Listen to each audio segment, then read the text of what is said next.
Habari hii inatokea mkoani Arusha. Ripoti ni mwandishi msomi inaitwa Korumba Bebabas. Naibu katibu mkuu wa Wizara ya Maliasili na Utalii, Nkuba Mabula, ameongoza kundi la watalii wa nje zaidi ya 200 kutoka katika mataifa 30 na watalii wa ndani 100 kutalii ndani ya hifadhi ya taifa ya Arusha National Park, yakiwa ni matunda ya maonyesho ya kimataifa ya utalii wa chakula yaliyofanyika jijini Arusha, kama hapa anavyoeleza. Kwa jina naitwa Nkuba Mabula, ni naibu katibu mkuu anayeshughulikia utalii katika Wizara ya Maliasili na Utalii. Na leo hii tulikuwa na ugeni wa watu mbalimbali kutoka mataifa mbalimbali takriban 200 ambao tulikuwa nao hapa katika hifadhi yetu ya taifa ya Arusha. Wageni hawa walikuja Tanzania kwa ajili ya kuhudhuria jukwaa la pili la mkutano wa masuala ya chakula ambao ulikuwa unaratibiwa na shirika letu la Umoja wa Mataifa linaloshughulikia utalii kwa kanda ya Afrika. Kwa hiyo katika hizo siku mbili tulikuwa na mijadala mbalimbali, ambapo mijadala mingi ilijikita katika namna ambavyo tunaweza sasa kukuza, kuendeleza na kuboresha kadri itakavyowezekana zao letu la utalii wa chakula. Kwa hiyo mijadala hiyo ilikwisha, na leo siku ya mwisho ya sehemu ya mkutano huu ilikuwa ni kuwaleta wageni wetu kuweza kuja kutembelea moja kati ya vituo vyetu ambavyo tumebarikiwa katika nchi hii, ambavyo vipo katika umbali mfupi sana, takriban dakika 20 kutoka Arusha mjini hadi kufika katika hifadhi hii yetu ya Arusha.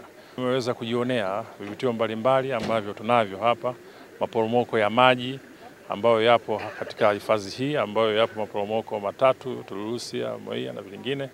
Lakini pia wameweza kuona kwa muonekano mzuri zaidi mlima wetu wa Meru, ambao watalii wengi ambao kabla ya kwenda kupanda mlima wa Kilimanjaro huwa wanabahatika kuweza kufika hapa kwa ajili ya kufanya maandalizi kabla ya kwenda kupanda mlima wa Kilimanjaro.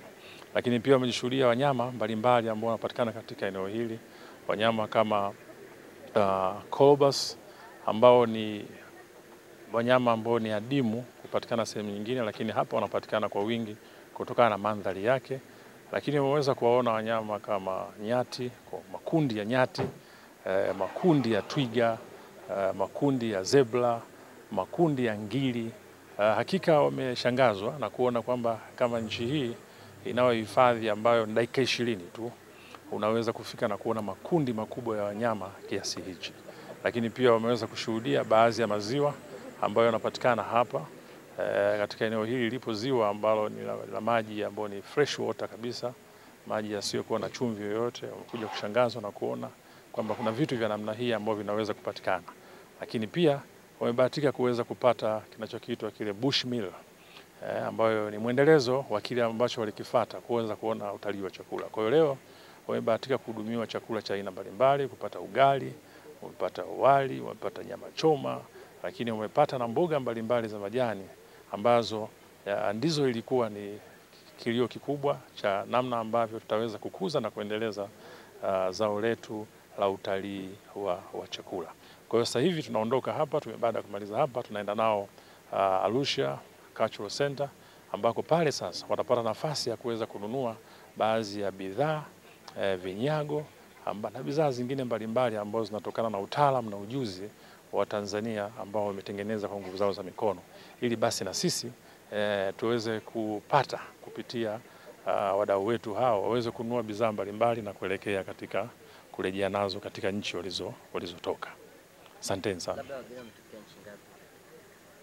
Kama nilivyosema, huu ni mkutano katika kanda ya Afrika na wageni wametoka katika nchi takriban 30 za Afrika, na jumla yao wageni kutoka nje ni takriban wageni wa kimataifa ni 200. Kwa hiyo kwa upande wa Tanzania wageni walikuwa ni takriban 100 peke yake. Kwa hiyo wageni kutoka nje ambao wote tumekuja nao hapa leo hii na unaona katika msafara wa magari ni wageni 200.